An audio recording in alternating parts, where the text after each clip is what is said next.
Hello everyone, I am Shiv Kumar Gautam. कैसे हैं आप सभी? आई होप आप सभी अच्छे होंगे। जैसे कि हम लोग चैप्टर पढ़ रहे हैं इलेक्ट्रिसिटी एंड इलेक्ट्रिसिटी। चैप्टर में हम 3 पार्ट ऑलरेडी कवर कर चुके हैं। फर्स्ट पार्ट में हमने कवर किया था चार्ज एंड इट्स टाइप के बारे में। सेकंड पार्ट में हमने कवर किया electric potential and potential difference के बारे में। एंड पार्ट 3 में हमने कवर किया ओम्स लॉ के बारे में।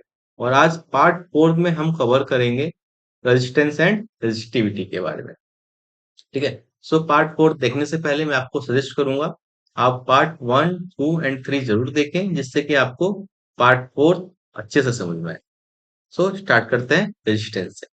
तो जैसे कि आप लोग सभी जानते हैं, हम लोग कोई भी टॉपिक को पढ़ने से पहले उसको एक एग्जाम्पल से रिलेट करते हैं, फिर हम लोग समझते हैं कि वो टॉपिक क्या है। फॉर एग्जाम्पल के लिए हम लोग हमेशा किसको बुलाते हैं? मंकी को। और मंकी हमारा आ चुका है, और इस मंकी को क्या लगी होती है? भूख।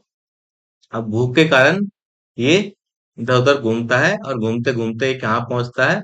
नदी के पास। और नदी के दूसरी साइड इसको क्या दिखाई देता है? ट्री। अब जैसे जैसे ये ट्री के पास आता है, ये देखता है कि ट्री पे और भी एप्पल लगे हुए हैं। बस बट प्रॉब्लम क्या है? प्रॉब्लम है बीच में है नदी। ठीक है। अब इसको क्या करना पड़ेगा? स्विम करना पड़ेगा। स्विम करके फिर नदी को क्रॉस करना पड़ेगा, और क्रॉस करने के बाद इसको क्या मिलेंगे? एप्पल मिलेंगे। ठीक है। अब सोचता है मंकी कैसे जाए?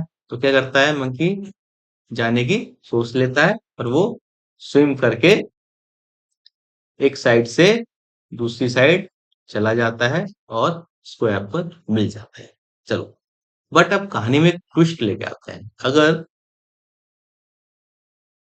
मैं वाटर का फ्लो इंक्रीज कर दूं, अगर मैं वाटर का फ्लो इंक्रीज कर दूं, तो क्या मंकी जा पाएगा अपोजिट साइड? नहीं जा पाएगा। तो क्या करेगा फिर? क्या करेगा वो वाटर? उसको जाने से रोकेगा। तो इसी को हम रिलेट करेंगे किससे? अपने रेजिस्टेंस से। तो मंकी को क्या मानेंगे हम? मंकी को मान लीजिए आई, दैट इज करंट। और ट्री को क्या माना हमने? वी, यानी कि वोल्टेज। एंड रिवर, यानी कि नदी या स्क्वायर, या दैट इज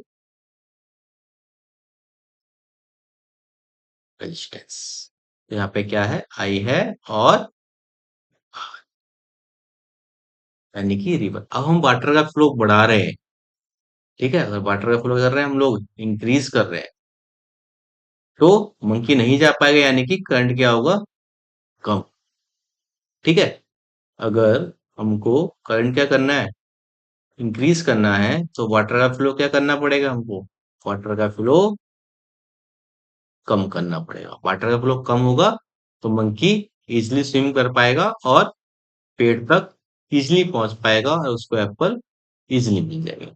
तो बेसिकली आपको भी समझ में आया होगा रेजिस्टेंस है क्या। रेजिस्टेंस क्या है? Which opposes the flow of electric current. यानी कि जो इलेक्ट्रिक करंट को फ्लो होने से रोकेगा, उसी को क्या बोलेंगे हम? रेजिस्टेंस बोलेंगे। ठीक है। हम लोग अब समझते हैं इसको एक इलेक्ट्रिक सर्किट से। आपको दो सर्किट दिख रहे होंगे। इसको मान लीजिए आप ए, इसको मान लीजिए आप बी।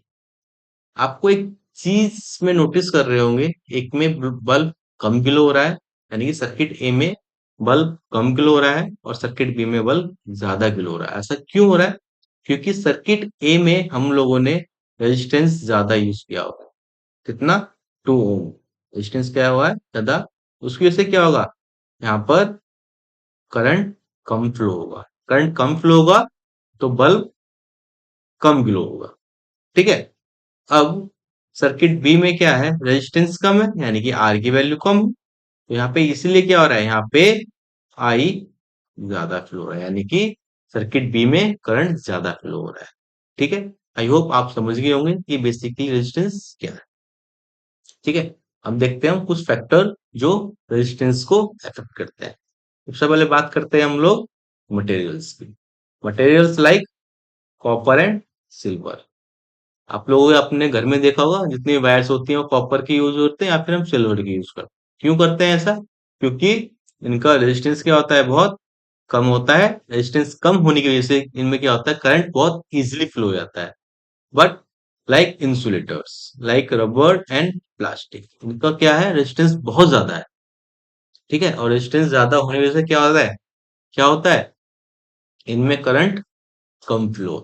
आप लोगों ने देखा होगा इलेक्ट्रिक वायर में, तो इनसाइड होता क्या होता है, उसमें कॉपर होगा या सिल्वर होगा, पर अपोजिट साइड क्या होगा, प्लास्टिक की कवरिंग होगी। वो प्लास्टिक की कवरिंग क्यों करते हैं, क्योंकि वो क्या, एक इंसुलेटर है और उसका रेजिस्टेंस क्या है, बहुत हाई है, और रेजिस्टेंस हाई होने की वजह से क्या होता है, उसमें करंट फ्लो नहीं हो पाता है, इसलिए हमको करंट भी नहीं लगता है।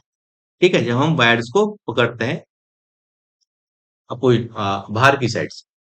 ठीक। Second, length.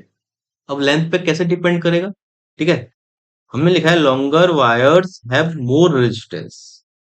क्यों होता है कि, ऐसा क्यों है कि जितनी लंबी वायर है उतना ही रेजिस्टेंस ज्यादा है। हमें पता है वायर्स में क्या होता है, इलेक्ट्रॉन फ्लो करते हैं। क्या फ्लो करते हैं, इलेक्ट्रॉन, बहुत सारे इलेक्ट्रॉन होते हैं वायर्स में। अब एक बात बताइए आप मुझे, अगर लेंथ कम होगी, मान लीजिए ए सर्किट में क्या है, लेंथ कम है, और बी सर्किट में क्या है, लेंथ बहुत ज्यादा है।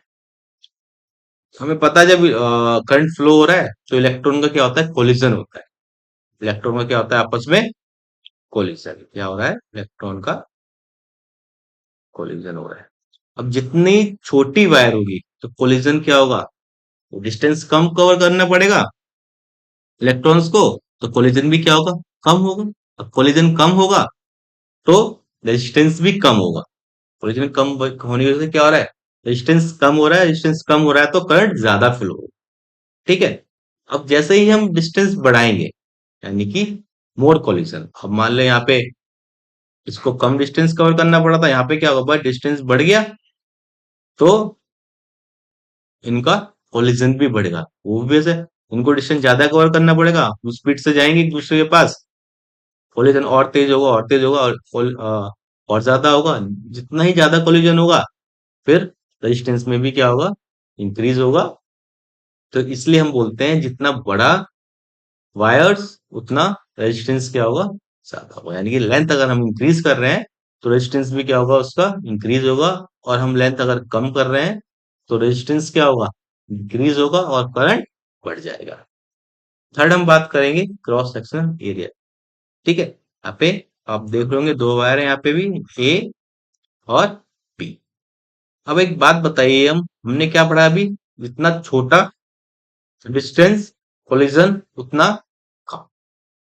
ठीक है, अब मान लीजिए इसको हम इस पे एरिया, इस पे डिपेंड कर देते हैं, इसके क्रॉस सेक्शनल एरिया पे। ठीक है, अब इलेक्ट्रॉन यहां से यहां टकराएगा, देन वापस आएगा, टकराएगा, वापस आएगा। अब इसको कम डिस्टेंस कवर करना पड़ेगा। यहाँ पे अगर एरिया एरिया वाइज बात करूं तो इस एरिया में क्या होगा, इसको कम डिस्टेंस कवर करना पड़ेगा, और कम डिस्टेंस में से क्या होगा, इसकी स्पीड बढ़ेगी। स्पीड बढ़ेगी तो क्या होगा, कोलिजन बढ़ेगा और इसमें हीट डेवलपमेंट होगा, उसकी वजह से क्या होगा, करंट फ्लो नहीं हो पाएगा, यानी कि रेजिस्टेंस फिर से बढ़ जाएगा।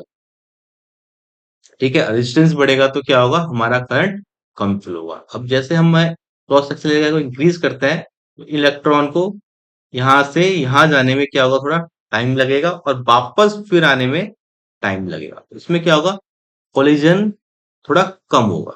अब कोलिजन कम होगा, कोलिजन कम होने से क्या होगा, अगेन रेजिस्टेंस भी कम होगा। अब रेजिस्टेंस कम होगा तो हमारा करंट भी क्या होगा, इंक्रीज होगा। ठीक है, कैसे डिपेंड कर रहा है क्रॉस सेक्शनल एरिया पे, जितनी थिक वायर होगी उतना ही रेजिस्टेंस कम होगा और करंट ज्यादा फ्लो होगा। फोर्थ हम बात करते हैं टेम्परेचर की। हमने लिखा हुआ है higher temperature increase resistance in metal but decrease it in semiconductor. ठीक है, अगर हम बात करें किसकी, मेटल्स की, इसकी बात करेंगे हम, मेटल्स। मेटल्स में अगर हम लोग क्या करें, टेम्परेचर को करते हैं इंक्रीज, तो रेजिस्टेंस भी क्या होगा, ज्यादा होगा। यानी कि ज्यादा होगा, और क्या होगा, मोर। क्यों होगा, क्योंकि उसमें एटॉमिक वाइब्रेशन क्या होगी, मोर एटॉमिक वाइब्रेशन। ठीक है। एटॉमिक वाइब्रेशन ज्यादा होने की वजह से क्या होगा, रेजिस्टेंस भी क्या हो जाएगा, इंक्रीज हो जाएगा। ठीक है। हम बात किसकी करेंगे, हम बात करें अगर सेमीकंडक्टर में अगर हम टेम्परेचर को क्या करते हैं, इंक्रीज करते हैं, तो रेजिस्टेंस क्या होता है हमारा, डिक्रीज होता है। रेजिस्टेंस क्या होता है, डिक्रीज होता है। अब क्यों होता है डिक्रीज, इसका रीजन ले लेते हैं। क्योंकि उसमें क्या होते हैं, जो फ्री इलेक्ट्रॉन क्या होते हैं, ज्यादा हो जाते हैं, यानी कि फ्री इलेक्ट्रॉन क्या बढ़ जाते हैं, बढ़ जाते हैं, मोर फ्री इलेक्ट्रॉन। ठीक। तो इस वजह से क्या होता है, यहाँ पे रेजिस्टेंस कम हो जाता है, रेजिस्टेंस कम होने की वजह से क्या होता है, हमारा करंट बढ़ जाता है।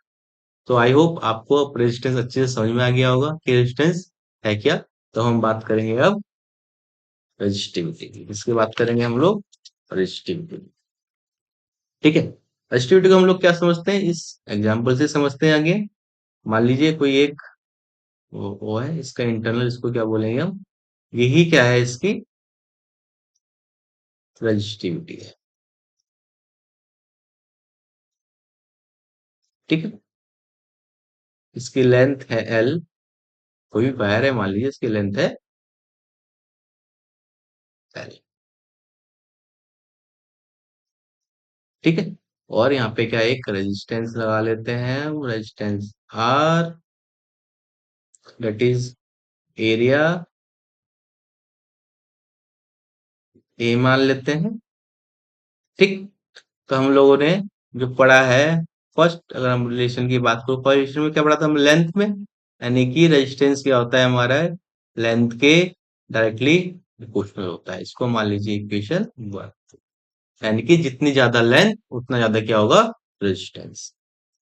सेकेंड,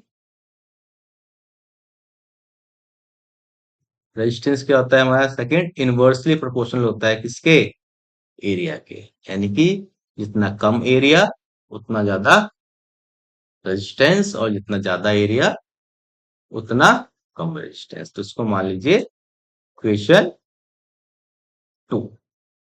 हम लोग बोल सकते हैं अब R inversely proportional L upon A, और that is the sign of proportionality. और प्रोपोर्शनैलिटी के साइन उठाने क्या करते हैं हम, एक कांस्टेंट यूज, और इसी कांस्टेंट को क्या बोलेंगे हम, R equal to rho L upon A. A क्या है, इसको बोलेंगे हम रो, और रो ही क्या है हमारी रेजिस्टिविटी, यही क्या है हमारी रेजिस्टिविटी। ठीक। तो रो का फॉर्मूला क्या हो जाएगा, rho equal to R A upon, ठीक है, that is the formula of resistivity. ये फॉर्मूला किसको हो जाएगा हमारा, रेजिस्टिविटी। ठीक है।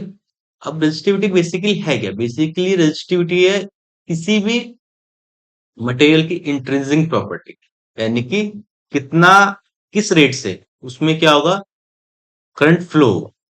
ठीक है। किस रेट से करंट फ्लो होगा उसको क्वांटिफाई करेगा हमारा रेजिस्टिविटी। ठीक है। तो अब हम डेफिनेशन की बात कर लेते हैं।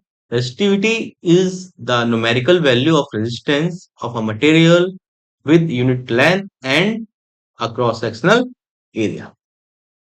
ठीक है। अगर मैं इसकी बेसिकली सिंपल डेफिनेशन की बात करूं, तो बेसिकली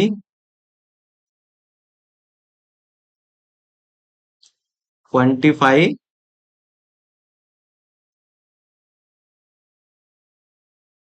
बेसिकली क्वांटिफाई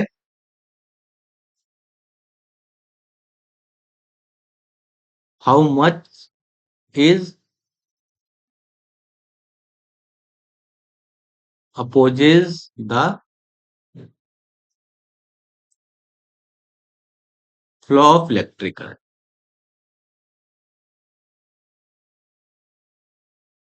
ठीक है। That is the second definition, basically quantify how much is opposes the flow of electric current, that is resistive. Okay. अब कुछ की पॉइंट समझ लीजिए आप। First, intrinsic property, which depend only material itself, not on dimension. यानी कि जैसे कि हम लोग ने पढ़ा था, जो रेजिस्टेंस है वो डायमेंशन पे डिपेंड करेगा, बट रेजिस्टिविटी उसके डायमेंशन पे डिपेंड नहीं करेगी, यानी कि उसके लेंथ, उसके एरिया पे डिपेंड नहीं होगी रेजिस्टिविटी। ठीक है। Second, higher resistivity.